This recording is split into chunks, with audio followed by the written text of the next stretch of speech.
a grabar. Bien, entonces, el protocolo de BitTorrent es, pues, un punto de partida muy bueno para lo que será nuestro proyecto. Vamos a dar un poco de contexto. Cuando nosotros descargamos un archivo de una página web, pues dicho archivo siempre va a llegar en flujo de datos, o sea, una cadena de datos.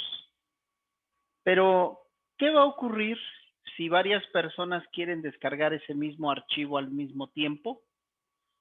Pues tendríamos un único servidor enviando el archivo a varios destinos, distintos todos. Sin embargo, pues la velocidad del servidor está limitada. Va a llegar un momento en el que si hay demasiada gente, la velocidad de descarga pues va a disminuir. No hay forma de que eso no ocurra. Entonces, ¿cómo se podría solucionar o se solucionó esta problemática?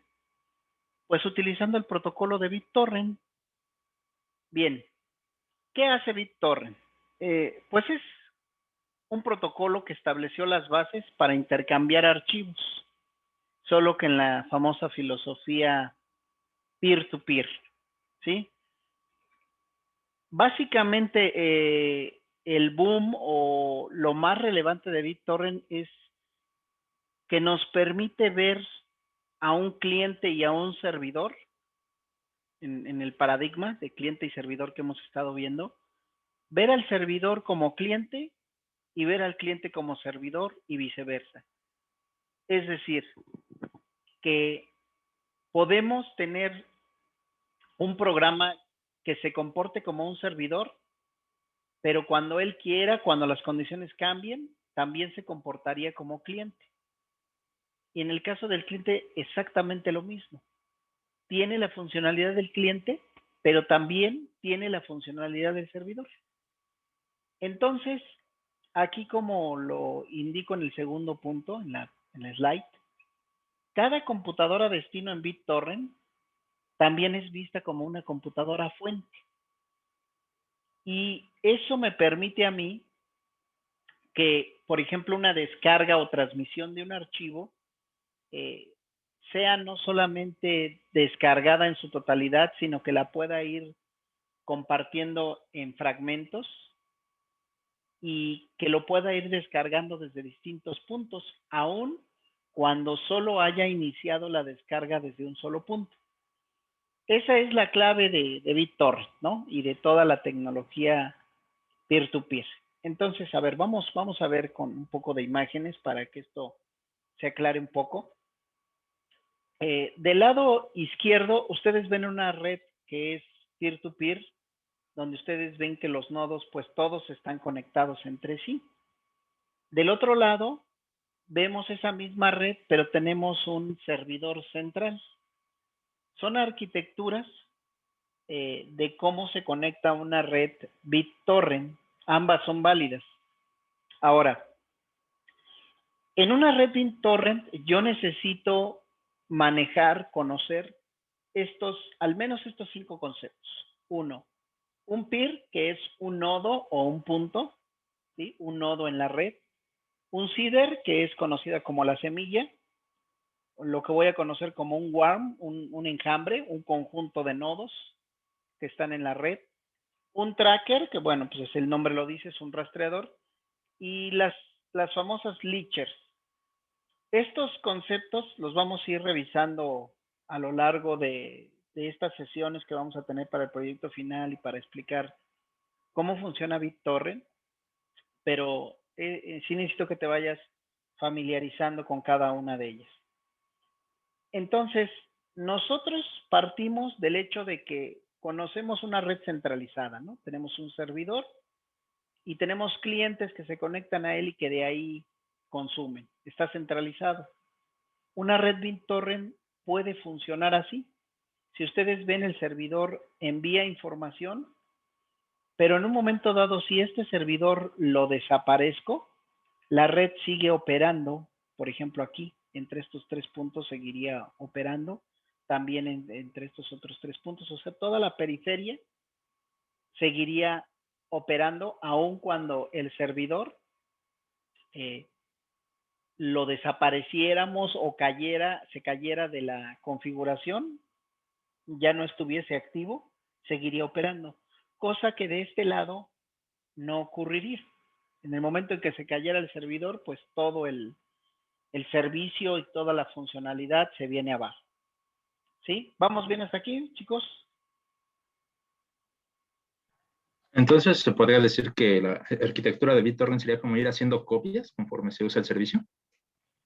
Sí, de hecho algo así pasa, pero no para congestionar la red, sí, pero sí se van haciendo, por así decirlo, pequeñas copias, pero de tal manera que no comprometen ni el almacenamiento ni el tráfico en la red. Ahorita lo vamos a ver más adelante. ¿Sí? ¿Alguna otra pregunta?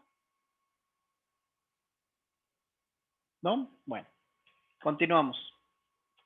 Este es típicamente un archivo torrent muy básico. Este es un archivo que es una imagen JPG, aquí la ven, que dice tetris.jpg, pero está dividido en muchos fragmentos. Si ustedes ven aquí, pues incluso aparece que estamos en el fragmento 1 y aquí estamos en el fragmento 27.000. Tiene parámetros como es la IP a la cual se va a conectar o a la cual se tienen que conectar, el nombre del archivo, tiene una suma de verificación para verificar que el dato llegó de manera correcta, un puerto y un identificador. Ahorita no importa mucho esto de la estructura, solamente estoy narrándolo para que nos vayamos ubicando qué es esto del protocolo de BitTorrent y por qué necesito ir presentando esto del archivo torrent. El archivo torrent, si ustedes observan aquí, pues no es propiamente el archivo original, sino es información de un fragmento del archivo original. A ver, vamos a verlo ya en una imagen completa. ¿Qué es lo que quiero hacer con BitTorrent? Yo quiero compartir un archivo, ¿sí? Cuando tú necesitas unirte a una red BitTorrent, supón que tú necesitas una película, necesitas un software, alguna distro de Linux que esté en la red. Para ese es el propósito en el que tú te unirías a una red BitTorrent. Solo que esa red BitTorrent, que está muy especializada, tú llegas a formar parte de ella y tienes que avisar, ok, yo vengo buscando una copia de una distribución de Linux, ¿no? Una imagen, un software. Perfecto. Pero también tienes que decirle a la red, ¿tú qué vas a compartir? No puedes llegar y simplemente decir que vas a consumir, aunque hay redes BitTorrent que sí lo permiten. Pero en general, la red BitTorrent, tú buscas algo, obtienes algo, ese algo es un archivo, y contribuyes tú también poniendo algún archivo a disposición de los que están participando en la red. ¿Sí? ¿Voy bien hasta aquí? Sí. ¿Sí? ¿Alguna vez también ya había preguntado quiénes ya habían usado o manejaban incluso BitTorrents o descargaban cosas en torrent? Nada más ayúdenme a recordar si levantan su mano los que usan tradicionalmente torrents o han usado torrents.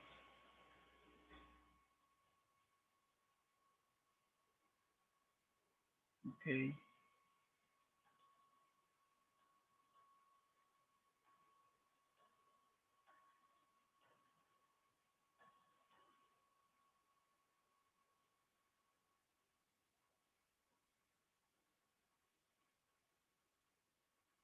Bueno, tenemos 2, 4, 6, 7 personas, como el 30%, ¿no? Vamos a así llamarlo.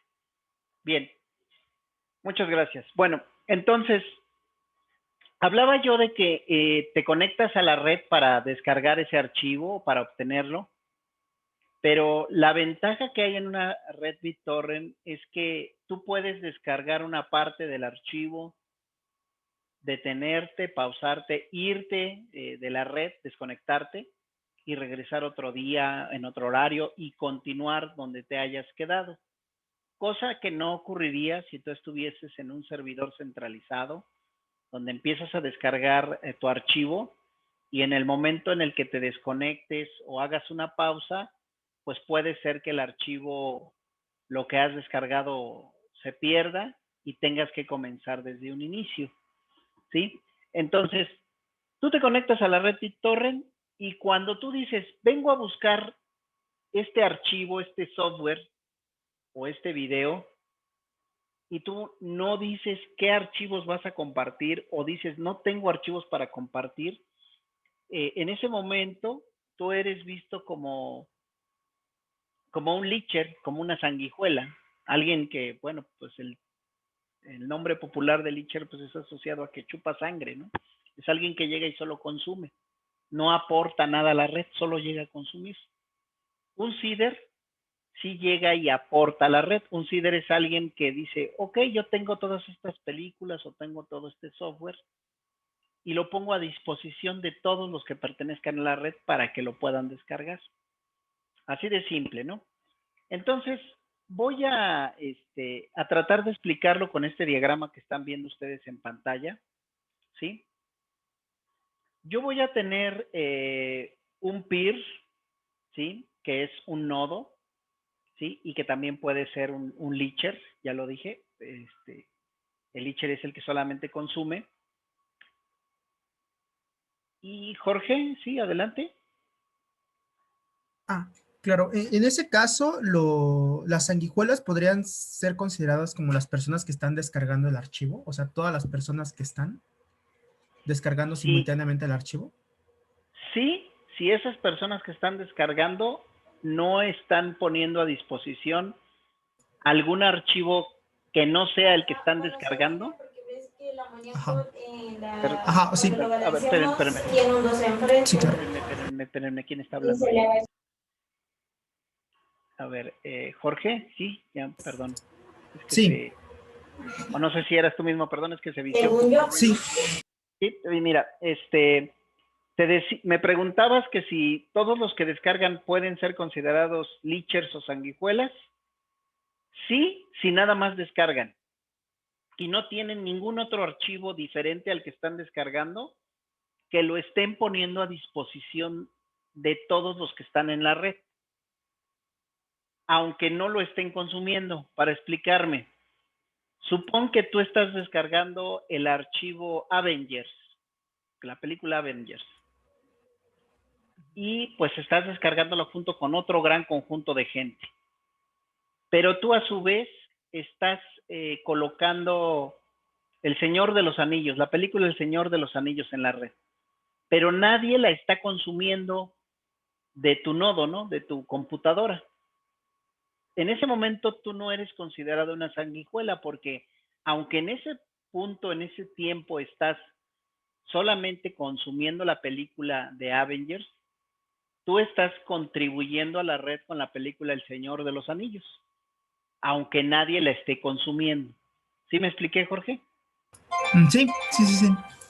Sí, Sí, gracias, profesor. Alan, Yeshua, ¿iban a comentar algo? A ver, primero Alan. ¿O se quedó la mano? Sí, se quedó la mano, disculpe. Perdón, profe, dejé la mano. Ok, bien, muy bien. Pensé que querían decir algo. No, Jorge, ¿sí me expliqué? Sí, profesor. Sí, ya aclaró mi duda. Gracias. Ok.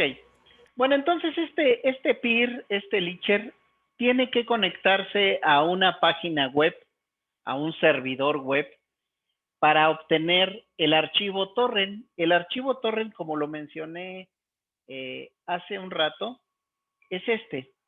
Vamos a obtener este archivo para saber en cuántos fragmentos está dividido el archivo, cómo se llama, dónde lo puedo encontrar, etcétera. Eso es lo que yo hago conectándome a un servidor web y ese servidor web me regresa ese archivo torrent. Aquí dice que me regresa el enlace, ¿no? Sí, pero lo hace en forma de un archivo que me está regresando y que yo tengo que saber abrir, leer y en consecuencia Entonces me conecto utilizando los parámetros que venían en ese archivo torrent. Yo ya sé a qué IP, en qué puerto me tengo que conectar, pero a qué red, perdón, me tengo que conectar. Y eso lo hago con un actor que se llama tracker. Todos estos elementos que estoy presentando aquí son parte de una red BitTorrent. El tracker es el monitor, o también conocido como el rastreador en la red, el cual tiene un registro de quiénes están participando en la red, cuántos están descargando, cuántos están contribuyendo con qué archivos, etcétera. Tiene monitoreado toda la red. Entonces, lo primero que yo hago como peer es, oye, yo quiero participar en la red. Entonces, me anuncio con él. En otras palabras, el tracker recibe mi petición y como si estuviéramos haciéndolo como seres humanos, él pues lo único que me va a preguntar es, ok, ¿quién eres? ¿Qué archivos buscas? ¿Con qué archivos vas a contribuir en la red? Perfecto. El tracker, una vez que él se haya anunciado, le responde con una lista de peers, que le estoy poniendo aquí, que no es otra cosa más que una tablita, un archivo, donde le dice, ok, mira, ahorita en la red, pues vas a estar tú, ¿no? Tú eres el nodo A, pero existe el nodo B y el nodo C. Tienen estas IP, estos puertos, y estos son los archivos que tiene disponible cada uno de estos nodos. ¿Para qué le da esta tabla el tracker? Pues obviamente se la va a dar para que el nodo A, el peer identificado con la letra A, pueda determinar o saber a cuál conectarse de acuerdo a lo que le solicitó al tracker. Entonces, lo que sigue ahora es precisamente conectarse con quienes tienen el archivo que a él le interesa. Fíjate, esto es algo bien interesante. No se va a conectar con uno solo, se va a conectar con todos los que tienen el archivo que a él le interesa. Siguiendo mi ejemplo de película de Avengers, querría decir que él, para descargar más rápidamente el archivo, no lo va a consumir únicamente desde un nodo, sino lo va a consumir desde dos nodos de manera simultánea, o desde 3 o desde n nodos, los cuales tengan ese archivo. Lo interesante va a ocurrir cuando empiece esa transferencia. Vamos a ver a qué estoy hablando. Aquí dice piezas del archivo o fragmentos del archivo. Esos fragmentos nunca van a ser los mismos. No va a consumir el mismo fragmento del nodo B que del nodo C. Pero ese fragmento sí pertenece a la película Avengers, en este caso hipotético que estoy narrando. Por así decirlo, supongan ustedes que tuviese 10 fragmentos. El archivo Avengers está dividido en 10 fragmentos. Pues literalmente podríamos decir que el 1, el 3, el 5, el 7 y el 9, los fragmentos 1, 3, 5, 7 y 9, los va a consumir del nodo B, mientras que los fragmentos 0, 2, 4, 6 y 8 los va a consumir del nodo C. ¿Con qué propósito? Con el propósito de agilizar la descarga del archivo y obviamente eficientar la disposición o el modelo de compartir estos archivos. ¿Sí? Ahora, ¿qué ocurre? Cuando él ya ha descargado ciertos fragmentos de la película Avengers, él ya tendrá almacenado una parte de esa película de los Avengers. De tal manera que le va a tener que avisar ahora al tracker, oye, yo ya tengo el 20% o el 30% de la película de Avengers, que ya la consumí de B y C, y entonces tengo que volverme a anunciar para avisarle que ahora ya me puede registrar como un nodo que está consumiendo estos dos nodos, pero además ahora él puede poner a disposición de otros nodos el 20 o el 30% del archivo que ya lleva. ¿Sí? voy a ver si ahorita posiblemente ahorita con toda esta narración que hice, pueda ser un poco complejo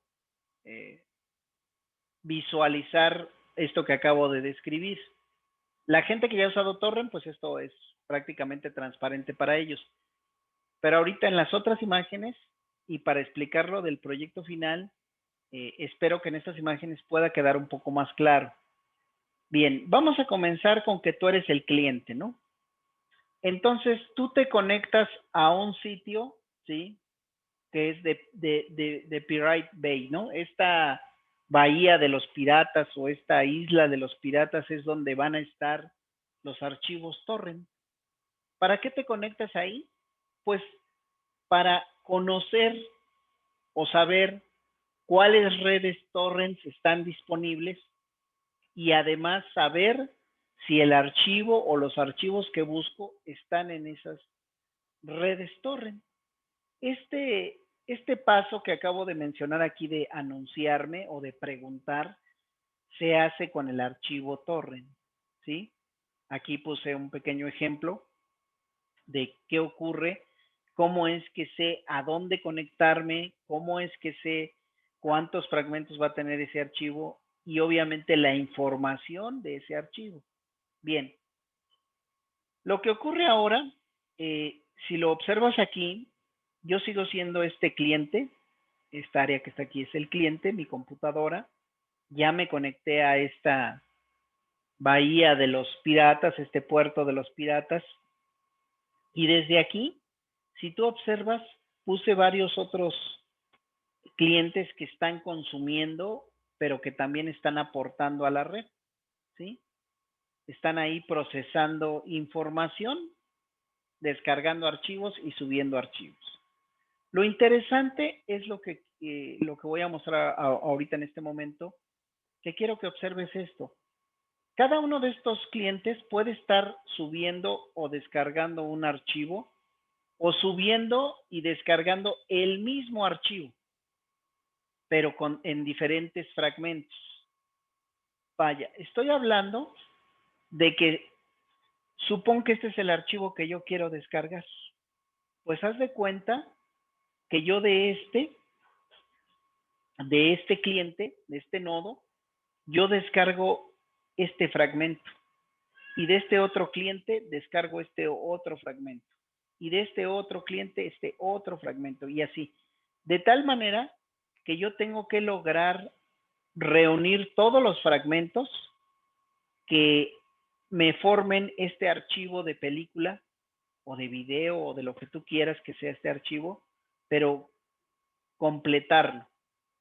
Si aquí en este escenario hipotético yo estoy suponiendo que todos estos clientes están descargando el mismo archivo. Estamos en el mismo momento, estamos en un tiempo X que es idéntico para todos, pero en ese tiempo X, fíjate, él lleva el 26% de esa película, él lleva el 73%, él ya lo descargó totalmente, él también, él apenas lleva el 32% y él lleva el 89%. Entonces, descargo desde los 6 nodos, desde los 6 peers, descargo los fragmentos que a mí me interesan, porque obviamente este 26% que él lleva, puede ser que me digas, bueno, ya debe de tener repetidos fragmentos que están aquí, ¿sí? Pero yo voy a buscar una estrategia que me permita a mí descargar los fragmentos que me hacen falta. Por ejemplo, aquí yo digo, en azul está lo que me hace falta, entonces determino dónde me conviene descargar este fragmento y mientras descargo voy y le pido a este otro cuate el siguiente fragmento que sigue aquí y el siguiente fragmento que sigue acá, ¿sí? De tal manera que tiene que llegar un momento en el que yo completé todos los fragmentos que yo necesitaba. Y a partir de ese momento, ¿sí?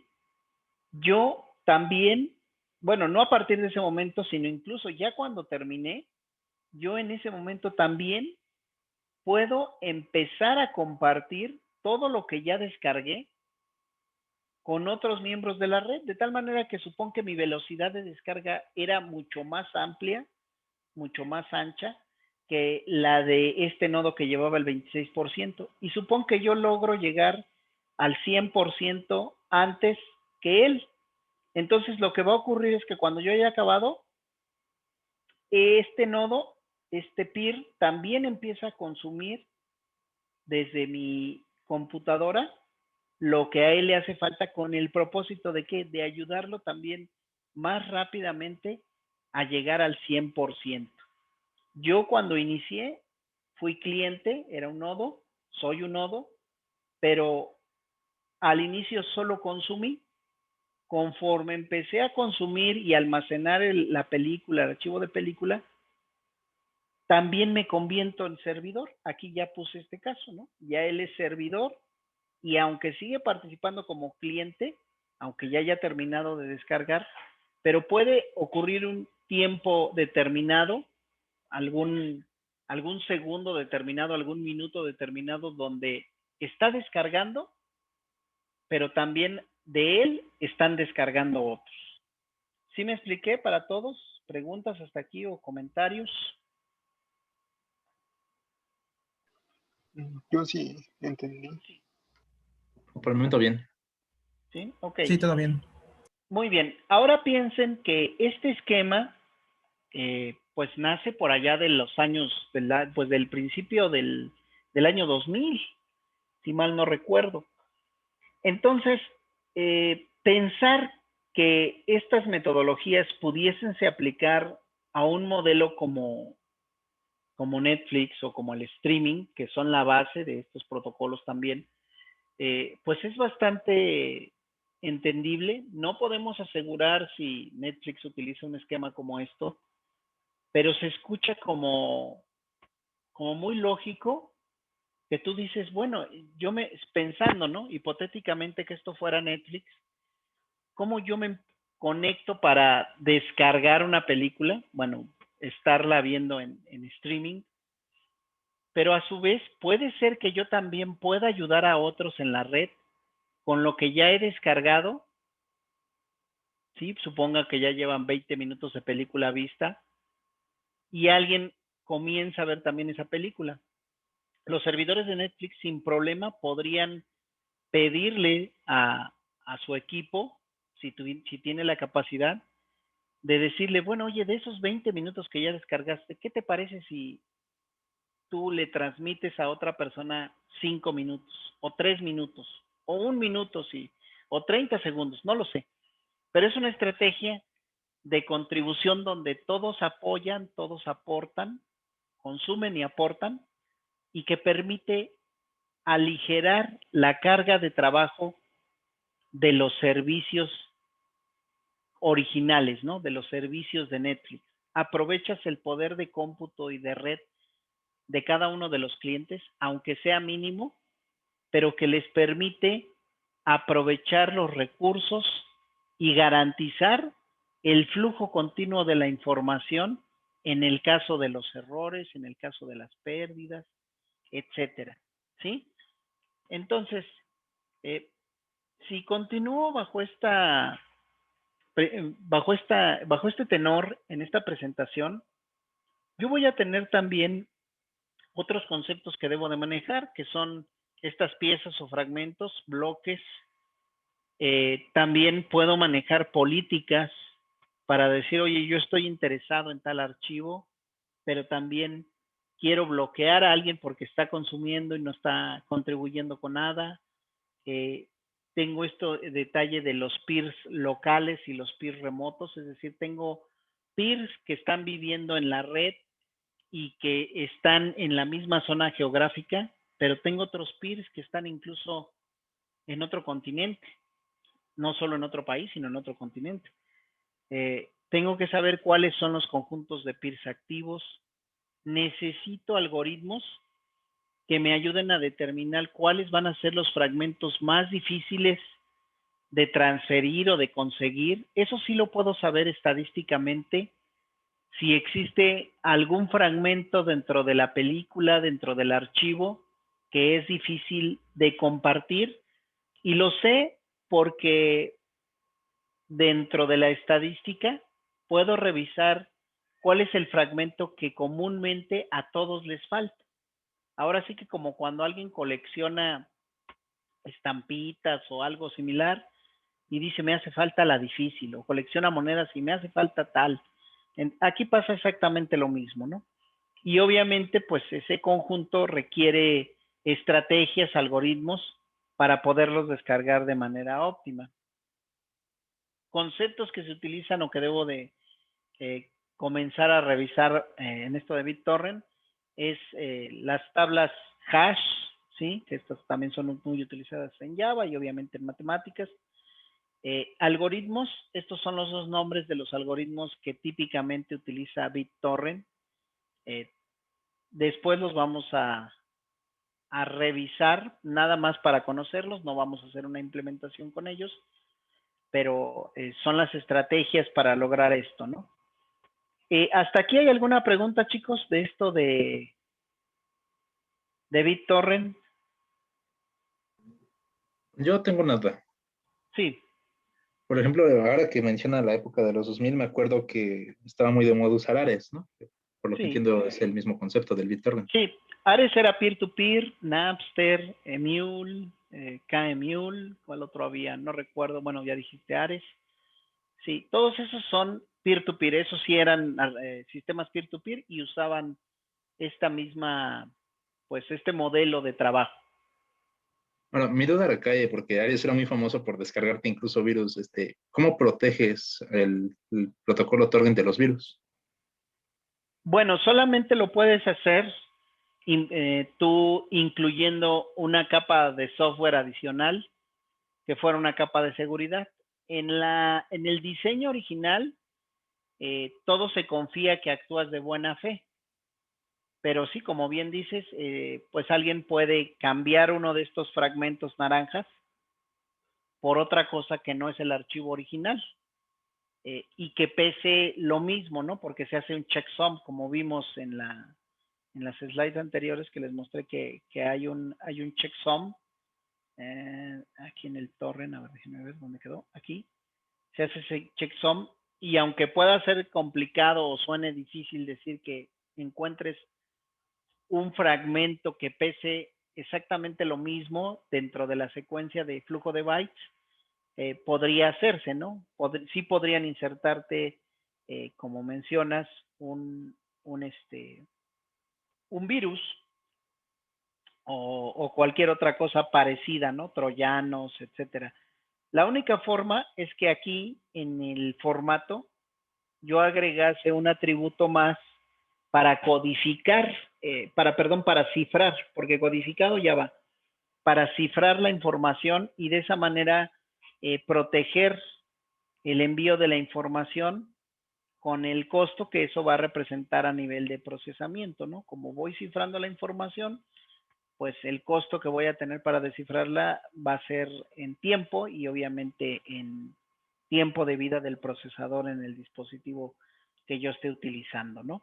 Digamos que eso que acabas de preguntar, Alan, ¿verdad? ¿Sí fue Alan? Ya no recuerdo. Yo, Arturo.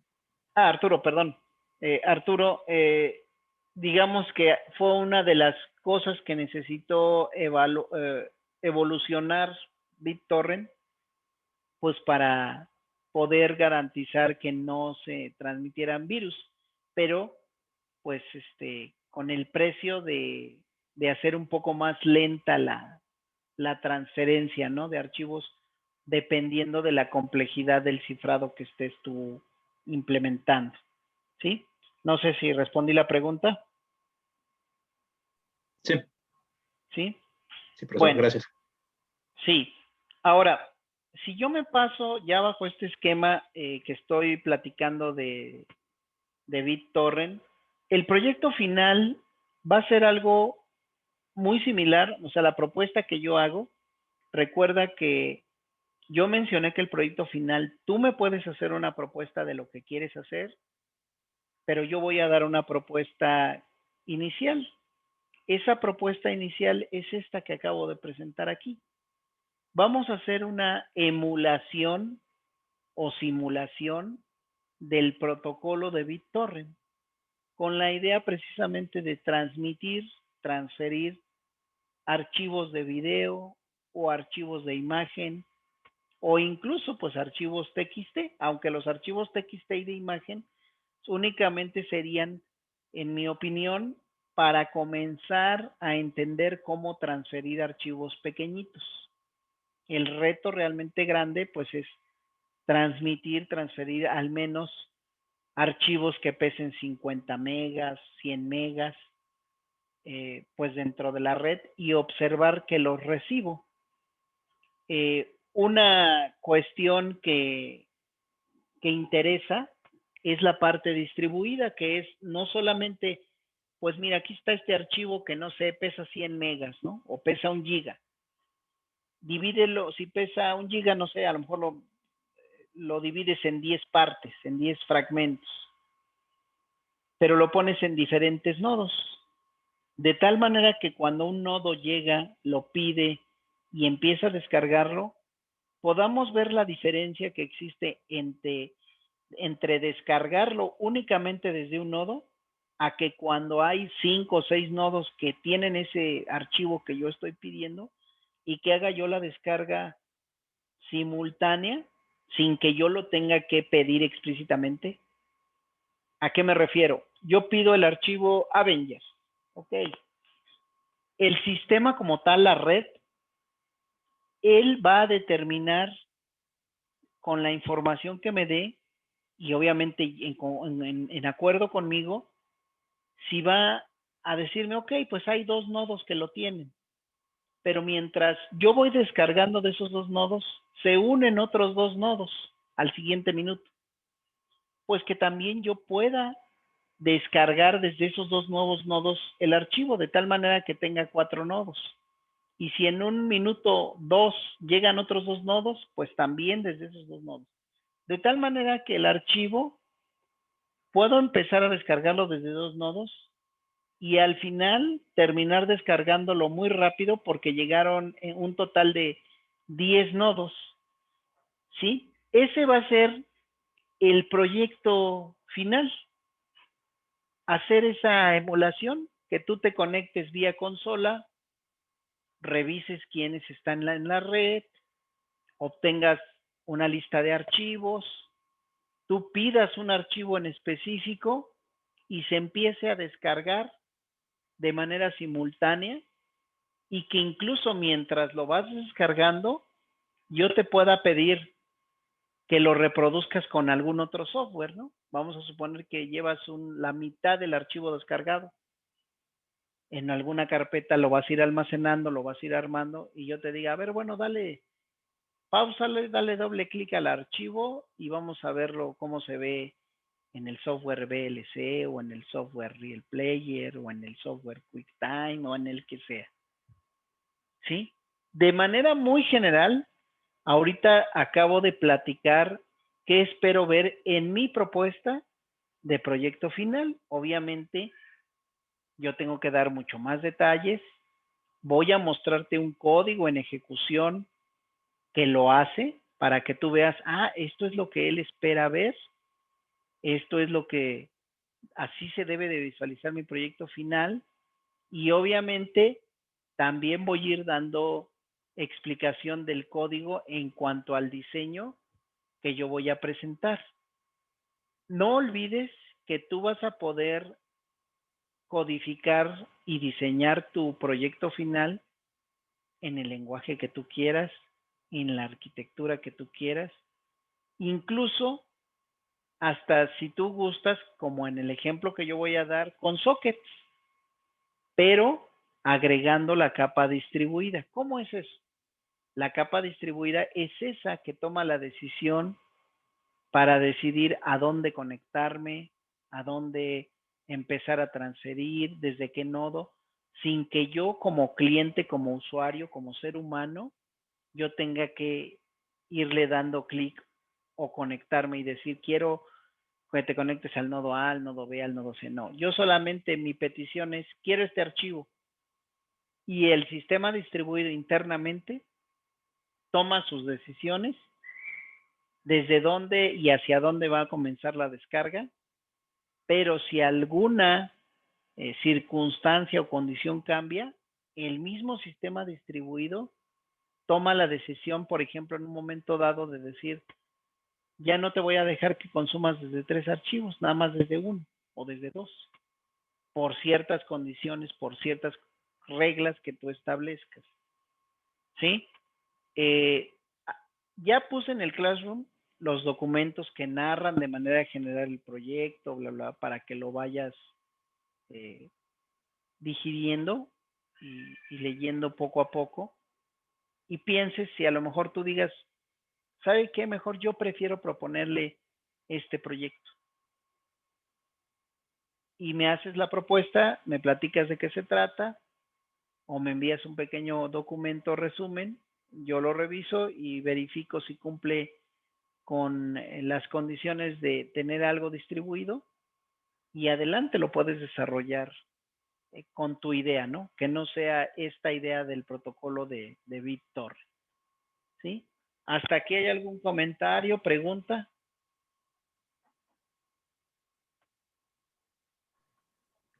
Por el momento no. ¿No? No, profesor. ¿Sí quedó Entonces el claro? proyecto debe ser basado prácticamente en esto que estamos viendo de BitTorrent, aplicando lo distribuido. Sí, eso, en la propuesta que yo hago, hay muchas más, ¿no? Hay muchas otras cosas que se pueden hacer, pero digamos que este es el proyecto que yo considero que la complejidad que representa me permite a mí poder saber si has comprendido esto de hacer la parte distribuida. Obviamente, no vamos a llegar a tener un cliente BitTorrent al 100 por cuestiones del tiempo que tienen ustedes para desarrollarlo, pero sí al menos en su funcionalidad básica, que está representado incluso en la rúbrica que ya también puse en el Classroom, y que cuando leas la descripción general del proyecto podrás pues hacerme más comentarios, más preguntas. Obviamente, como yo se los dije al inicio de este curso, las implementaciones del código BitTorrent son miles, incluso hay muchos repositorios en GitHub, en Docker, en donde quieras, hay muchos. Y pasa a poder, si tú quieres, descargarlos, reusarlos, modificarlos, adaptarlos. Aunque en mi opinión, lo mejor es que, aunque te quede un poco más limitado, lo hagas tú desde cero. Pero puede ser que haya alguien que diga, pues yo me siento más cómodo descargando un código, viendo cómo operó y adaptándolo a lo que nos está pidiendo. Perfecto, ¿no? Entonces no hay problema. A eso también se va a poder, ¿sí? Entonces continúo. Bien, ahora, ya que vimos esto de BitTorrent, podemos hacer ya el cambio hacia microservicios. Apenas comenzamos a hablar un poco de servicios y servicios web. ¿Cuál es la diferencia o cuándo es cuando a mí me dicen, oye, ¿me estás hablando de microservicios o me estás hablando de servicios web o de microservicios web? Ahorita voy a hacer de manera muy rápida la distinción, pero vamos a ir profundizándola. Un servicio web está pensado para funcionar en la web, ¿no? O sea, con un protocolo HTTP tradicionalmente. Pero tiene dependencias. Se dice que es construido verticalmente, hablando de arquitectura. ¿Qué significa? Que un servicio web a lo mejor fue programado para conectarse a una base de datos específica, pero si esa base de datos es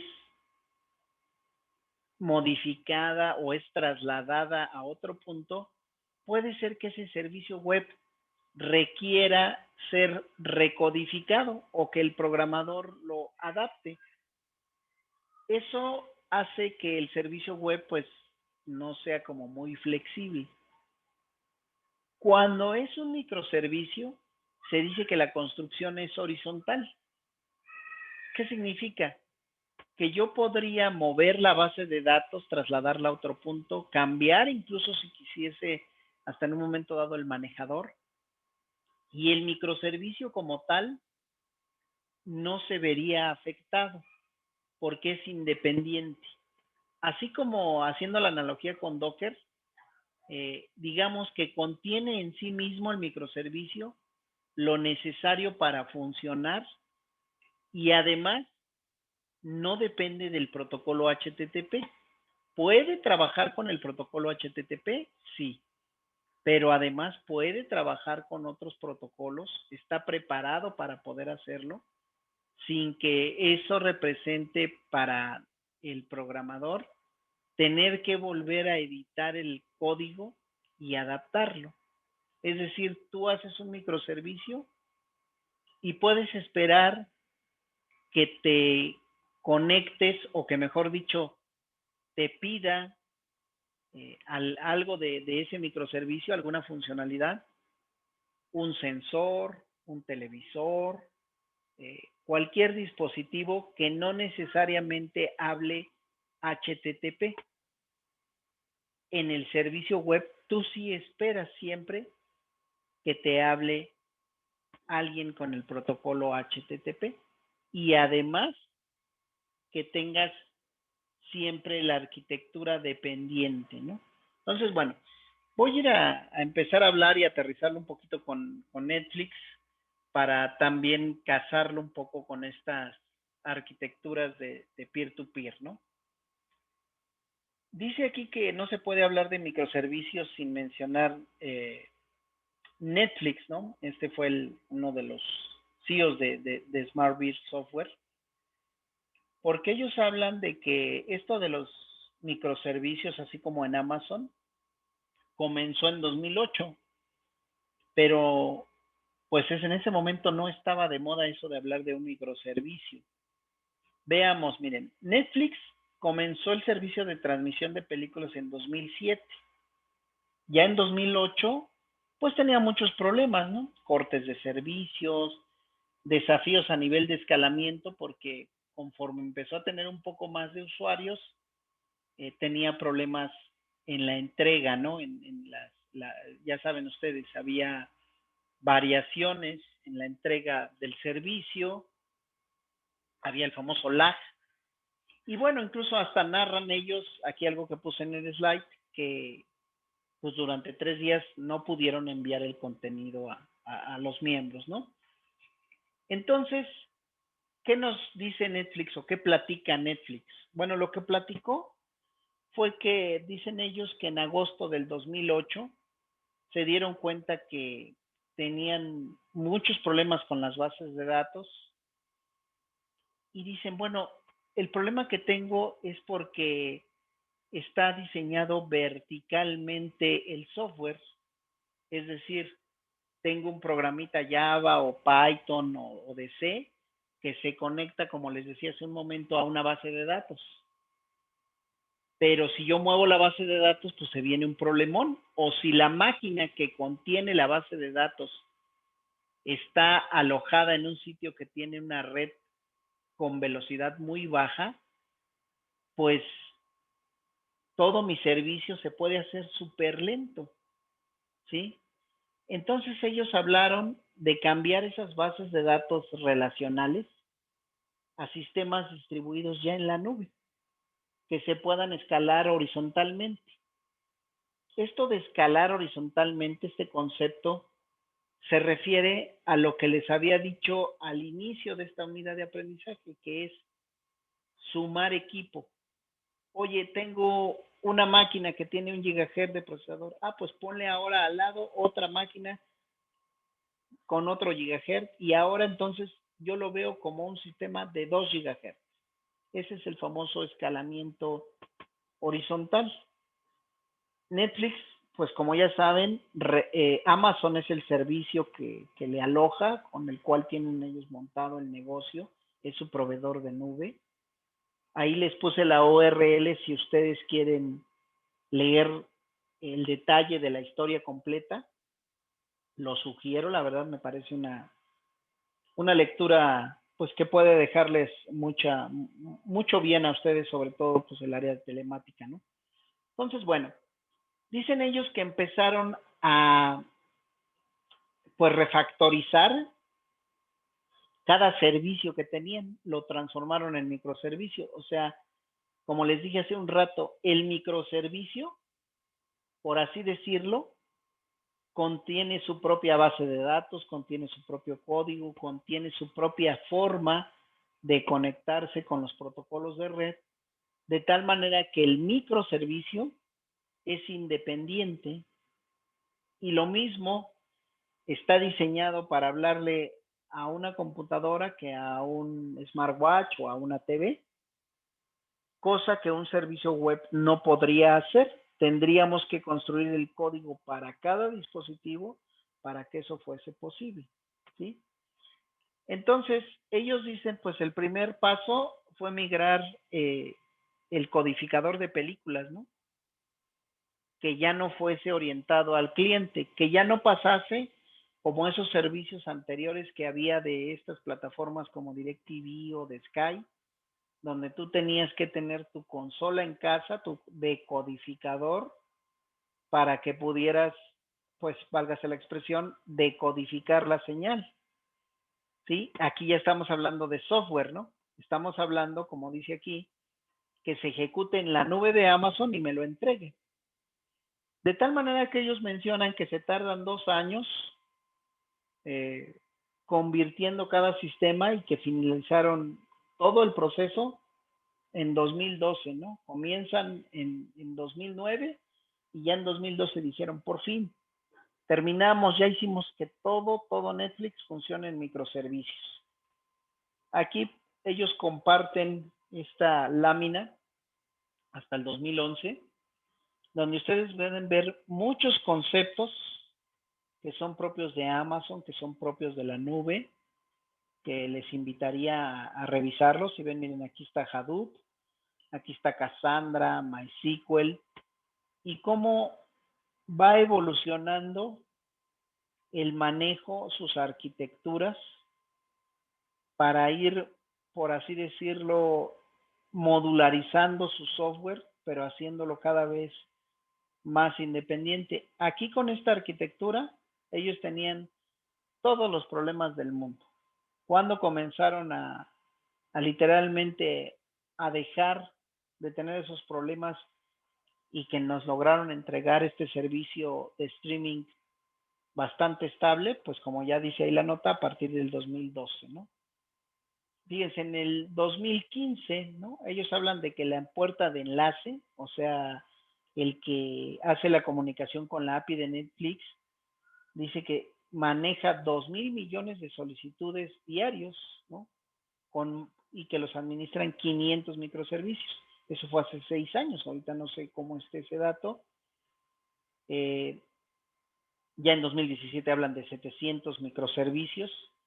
Y aquí dice, ¿no? En 2015 transmitían 250 millones de horas diariamente, ¿no? Y tenían 139 suscriptores, ¿no?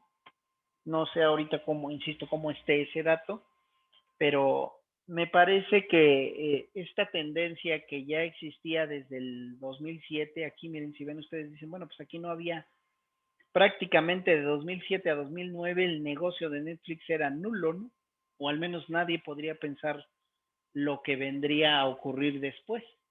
Pero es gracias, si ustedes ven aquí en la gráfica, el crecimiento grande, pues ocurre a partir de que ya ellos empiezan a utilizar estos esquemas distribuidos, estos esquemas de nube.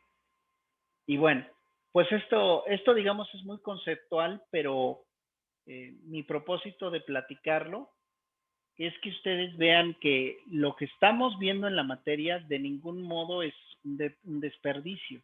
Aunque en el ámbito laboral no haya una oferta para trabajar con RPC, con RMI, y sí haya muchas ofertas con microservicios, eso no significa que estemos desperdiciando el tiempo, porque el microservicio en su integridad, en su, vamos así a llamarlo, en sus entrañas, utiliza muchísimos de los conceptos que están en sistemas distribuidos, solo que ya nada más lo vemos pues encapsulado, ¿no? Como en el término microservicio, ¿no? Aquí puse este que es de Dave Kahn, ¿sí? En alguna charla que dio hace algunos años, presentó la arquitectura de Netflix. Pues, si ustedes ven, pues no se alcanza ni a apreciar, ¿no? Es una nube enorme de conexiones y de puntos para referirse al software y a los nodos que están participando para lograr entregar el streaming a los miles de millones de suscriptores que estamos en la plataforma. ¿Preguntas hasta aquí, chicos? ¿Chicas? ¿No? No, profesor. No, profe. ¿Está aburrido? No, profesor. ¿Está muy aburrido? Más o menos. No. Bien. Para nada. Bueno, voy a cerrar ya nada más con estas pequeñas slides y ya nos vamos. Gracias. Esta slide, no recuerdo si la vimos al inicio, en algún momento, pero ahorita me va a servir como para volver a recapitular y a enlazar lo que hemos visto con esto. Yo pregunté al inicio de estas unidades de aprendizaje por qué yo necesito hacer el software, o sea, mi código distribuido, ¿no? Si ustedes ven cómo funciona Uber, hablando en un enfoque distribuido, porque obviamente no tengo la certeza de que su arquitectura así esté construida, pero sí puedo imaginarme que si a mí me piden construir Uber basado en un enfoque distribuido, fácilmente podría pensar en lograr la misma funcionalidad que observo al día de hoy comercialmente. Pregunto, ¿no? Ellos, o sea, la gente de Uber, programó el servicio, es decir, la función o el método de ubicación, o sea, este mapa, si tú lo observas en la aplicación, ese mapa, pues aquí está la marca, ¿no? Google. Y los programadores de Google, pues lo hicieron por ahí del 2006 o 2005, ya no recuerdo. Y pues Uber apareció pues ya recientemente, ¿no? Entonces ese mapa no lo programaron ellos. Pero lo que es interesante es cómo acoplas un código, una funcionalidad hecha por Google y la embebes, la incrustas dentro de un código que no es de Google, pero mantienes el negocio, mantienes la integridad de tu código, le conviene a Google, obviamente le conviene a Uber.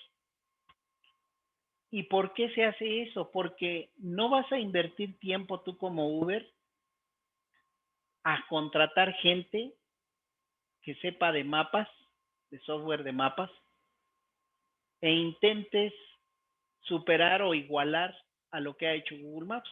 No lo vas a hacer porque sería pues una inversión de tiempo, desde mi opinión, que no te va a redituar mucho. Te puedes llevar años y a lo mejor no lo logras. Mejor lo que haces es adoptar su tecnología y ponerla al servicio de lo que tú necesitas. Entonces, ese proveedor de mapas es un servicio, ¿sí? ¿Dónde vive ese servicio? En algún servidor de Google. O no sé si a lo mejor esté en Google Cloud o esté en algún otro servicio de terceros, ¿no? Pensando que es Google, pienso que sí vive en Google. ¿Quién lo programó? Pues eso sí me queda claro que fue la gente de Google o gente que, como ocurrió con YouTube, adquirió Google, aunque ellos no lo hayan programado, pero pagaron por él, ¿no? Ahora, ¿es parte de mi sistema Uber? O sea, si yo fuera de Uber, estoy hablando de que tengo allá adentro la posibilidad de incrustar un mapa, pero hecho ya sea por Google, hecho por OpenStreetMaps, hecho por Bing Maps, hasta puedo meter a Waze, ¿no? Entonces, ¿cómo mando llamar este servicio de Waze o de Google Maps para que quede incrustado en mi aplicación de Uber? ¿Sí? Entonces, ya dije, ese servicio pues no vive en Uber, ni lo programó la gente de Uber. Entonces, mi pregunta es, Esto es un software distribuido y yo menciono, si las funciones o métodos viven en otro lado, pues ya son remotas, ¿no? Debo de mandarlo a llamar. Pero el software Uber sigue siendo Uber, aunque mande llamar servicios de otros. O sea, viéndolo como negocio, está súper bien, porque digo, voy a utilizar un software que es muy funcional, un software de mapas que está bien probado, que está adoptado ya por la gente. La mayoría está acostumbrada a que utilicemos Google Maps. Entonces, ¿para qué voy a intentar rehacer ese servicio? Y a lo mejor no logro que la experiencia de usuario sea ni siquiera cercana a lo que ya tiene Google Maps. Entonces, este es un software distribuido. En este momento, aquí no puedo aún responder. Vamos más adelante. ¿Qué pasa con el servicio de pago? Cuando tú estás en Uber tienes una opción de pago. Pregunto, ¿esa funcionalidad la programó la gente de Uber? Me refiero a todo el proceso de pago, pues obviamente no. Ellos nada más mandan llamar al servicio, ¿no? Por eso pregunto, ¿este servicio de pago de Uber, dónde vive? ¿Vive en Visa, en Mastercard o vive aquí en el Banco de la 4T? ¿Dónde vive? ¿Quién lo proporciona? ¿Quién lo provee? Amazon Web Service, Google Cloud, ¿quién? No lo sé, pero si yo quiero incluir ese servicio, esa funcionalidad, necesito saber cómo proveerlo, ¿sí? ¿Quién lo programa? ¿Quién lo usa? Y me pregunto si está distribuido. Si está distribuido, tengo que lograr demostrar, si yo quiero afirmar que es cierto, recuerden que hay red, sí hay red, y que hay un software programado, ¿no? Un stop y un skeleton, sí debe de haberlo, porque aquí debe de haber un stop que esté en forma de API, y aquí también, para que se entiendan ellos, y que si van apareciendo otros bancos por acá, o ahora que está el Bitcoin, a lo mejor no tarda en aparecer aquí pago con Bitcoin, también aparezca, ¿sí? Entonces, me percato que Uber y muchas plataformas usan muchos servicios. La pregunta entonces, ¿está distribuido? Aquí tengo la app de Uber, el servicio de ubicación o de mapas, el servicio de cobro de pagos, un servicio de facturación. Todo esto yo no lo veo arquitecturalmente, simplemente esto es lo que veo como usuario, ¿no? Esto es Uber. Pero si viera sus entrañas, podría haber algo como esto. Lo que ahorita ignoramos es si esté conectado con un enfoque distribuido, que está pues obviamente representado por microservicios, pero eso es lo interesante, ¿no? Vamos a pensar que el software vive en diferentes equipos y que están en distintas redes, ¿no? Aquí tengo la app de Uber y yo me conecto a una red 1 donde está el servicio de Google Maps, me conecto a otra red 2 donde está el servicio de cobro con Visa o con PayPal y otro servicio de facturación que a lo mejor también lo hizo un tercero, a lo mejor tampoco lo hizo la gente de Uber y fue más fácil diseñar aquí un programita que sabe mandar llamar a estos servicios y dejarlo incrustado en la app a que tener que yo desarrollar todo desde cero. ¿Qué pasaría si ahora yo decido que se comuniquen usando sockets? Pues un socket aquí, otro socket B, otro socket C. Mi pregunta que yo te haría es, ¿cada uno de estos programas, o sea, de este software, se ejecuta por sí mismo o se ejecuta hasta que recibe una petición de ejecución? ¿Alguien que me quiera responder? Pues sería hasta que reciba una petición, ¿no? Sí. A ver, ¿alguien más? Sí, estoy de acuerdo, Arturo, Yo digo parcialmente. lo mismo. ¿Hay alguien que opine diferente?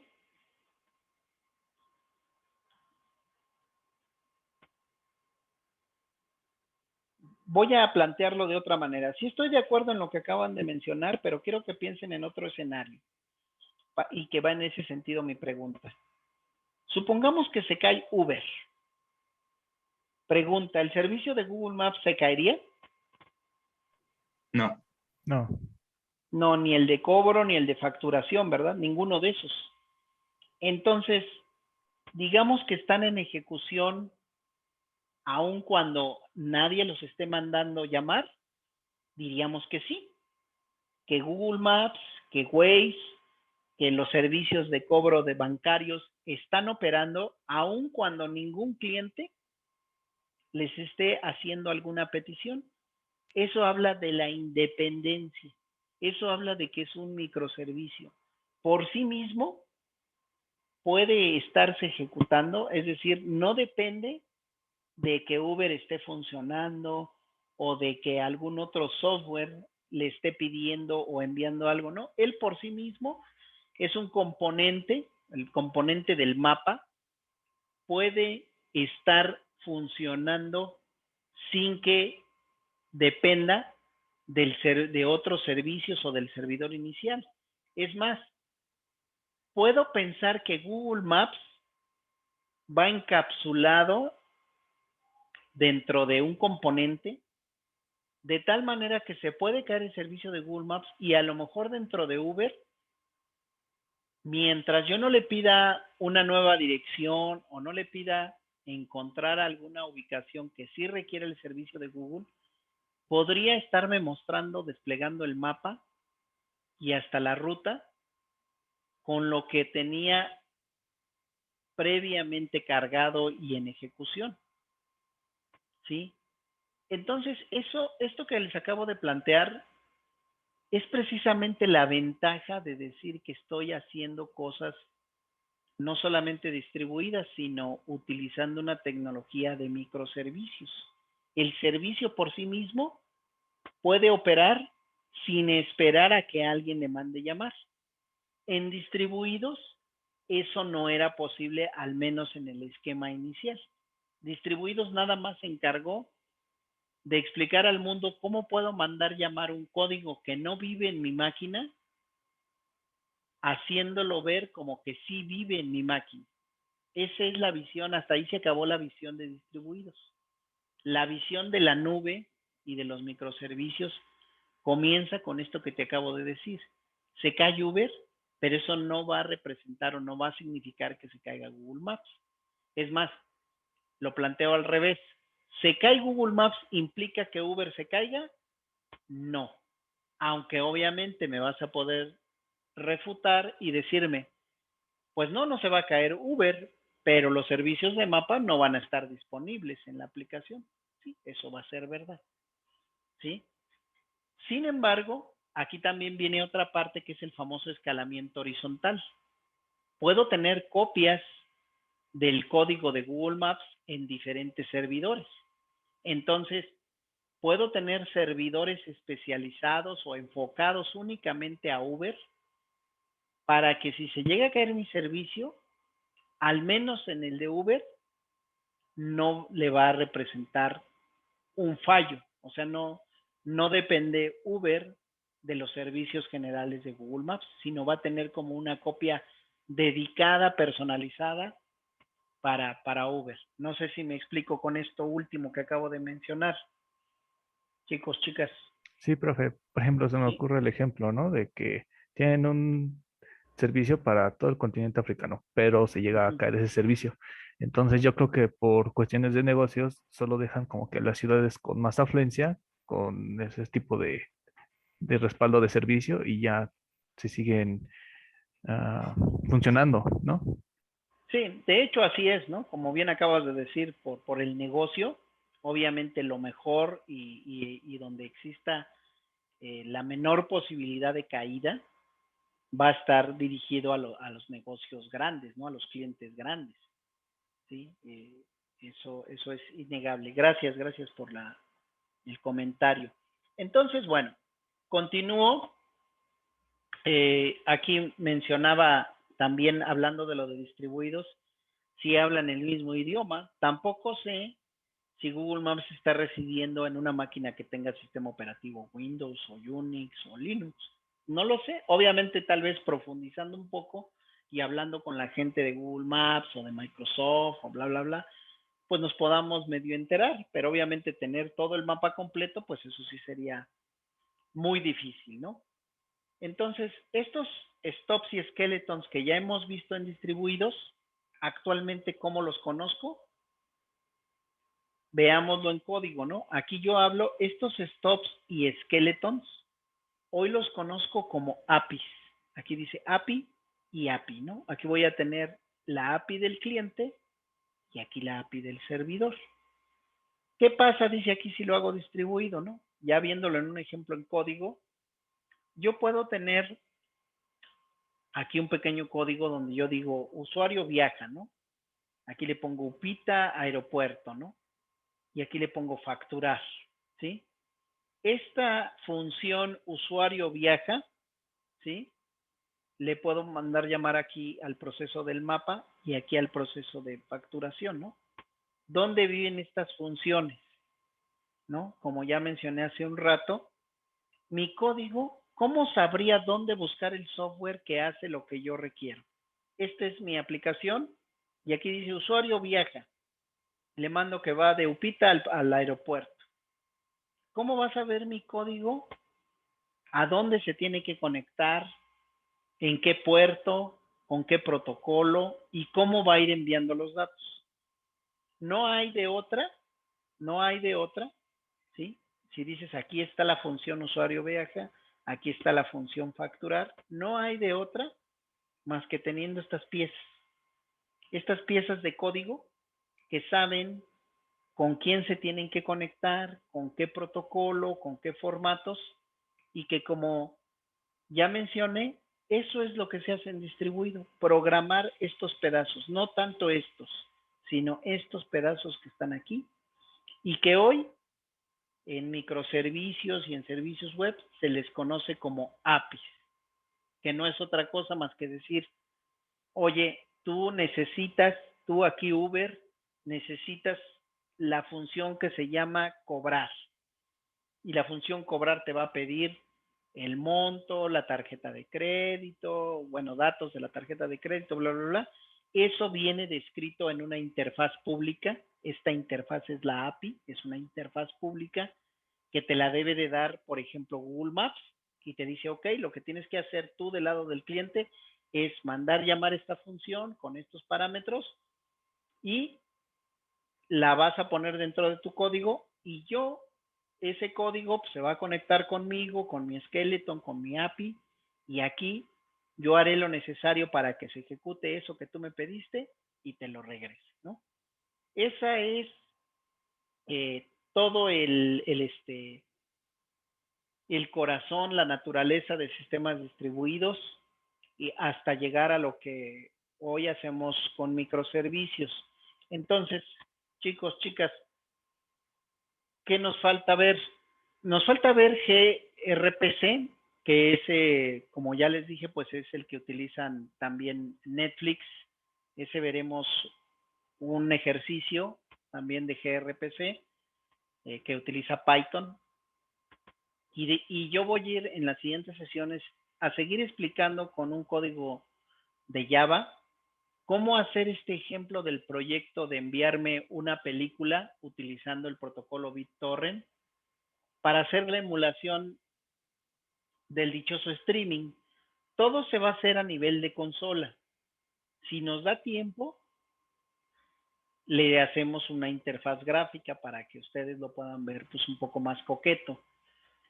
Pero obviamente también, si tú me dices, bueno, yo prefiero no usar Java o no usar C o no usar RMI, no usar RPC, voy a usar microservicios o voy a usar Docker, sí, pero tú me tienes que explicar cómo haces todo el proceso de toma de decisiones que tienen que ver con esto. ¿Cómo sé dónde va a ir a buscar el software?